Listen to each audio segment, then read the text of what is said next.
Taya, thanks so much for being with us. You have a new book out, American Wife. What's Yes. it about?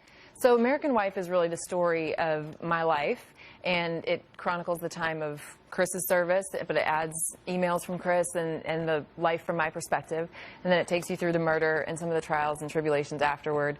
But, you know, I feel like if I don't say that it has some humor in it, people are just going to think it's this doom and gloom book, but it's really not. But you know what? Your story isn't about doom and gloom. Right. Your story and the movie American Sniper made everyone feel great about being an American. And I mean, we looked up to you as this woman who went through hell, literally.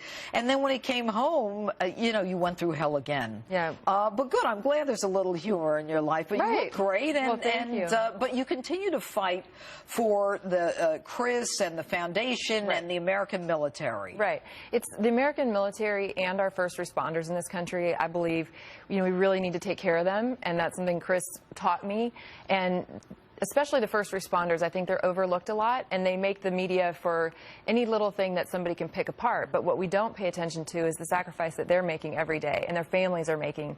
The divorce rate is exceptionally high with first responders and veterans. And I think that is such a shame because they start out these really strong, big-hearted people who are willing to take on this life and fight evil in this world, and then life tears them apart. So Chris Kyle Frog Foundation is trying to pull them back together. All right. What about what you're hearing? You know, when you read and listen to the news every day, I mean, you know, you hear about the ISIS fighters or, you know, dropping their weapons. I mean, the Iraqi fighters dropping their weapons. ISIS now is driving our tanks.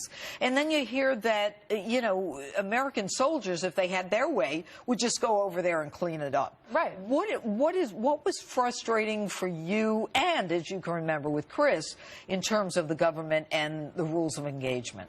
Well, I think, you know, there's certainly room for rules of engagement, right? We want our soldiers to have a high standard and do the right thing.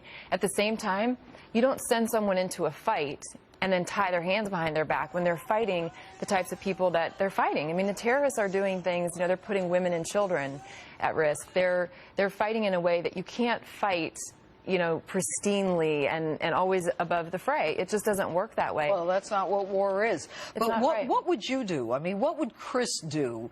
It's been years and years. I mean, Right. he went 4 tours, Right. was it? Right. All right. Would he continue to do that? Or Well, no. I mean, I think every military person says take the gloves off. You know, if you're going to throw, if I was going to throw you in a ring in a boxing match and tie your hands behind your back, is that right? You know, no, absolutely not. Take the gloves off, you know, and let them get in there and do their business. Because if these people could be talked to, if they could be reasoned with, if they wanted a solution or a resolution, fine. But they don't. What they want is they want to terrorize. And so there's really nothing you can do but try to eradicate it. I want, before the segment is over, for everyone to see Norman. Yes. Tell us a little about Norman. So Norman is my fabulous friend. He's a golden retriever. And he has been sitting here quietly the whole time we've done this interview. Yes. And this isn't a familiar setting to him. Yeah, no, he's the best dog ever. Oh, how did you get this dog? I got him from Southeastern Guide Dogs. They have a Paws for Patriot program. And it is one of those things that is truly, one of the guys I talked to said it's a game changer, it's a life changer, and it really, really is. For you too? 100%. I cannot even, well, you know, I think there's something, I know that, you know, American Wife and American Sniper, they help people not feel so alone because they realize that their experience is shared. And it's, you know, I can feel my heart rate going up just talking about it because it's hard to explain. It makes me feel a little bit embarrassed or weak in some ways. But at the same time, I'm not alone, you know, and when I was with Chris, everything reminds me of Chris. Everything I do, I'm thinking about Chris.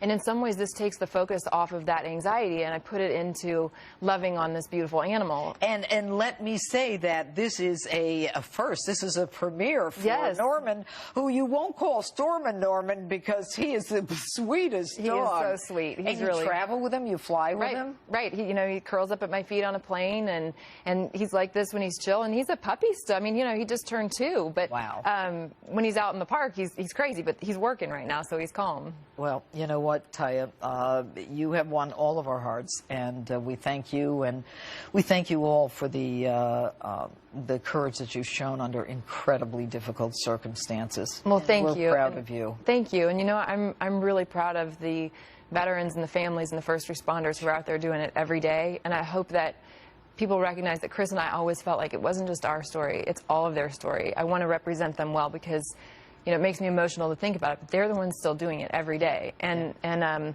just want to make this point, too, because Vietnam veterans really have my heart. And I look at that and I think the suicide rate in America today, 80% of the suicides of veterans are still Vietnam veterans.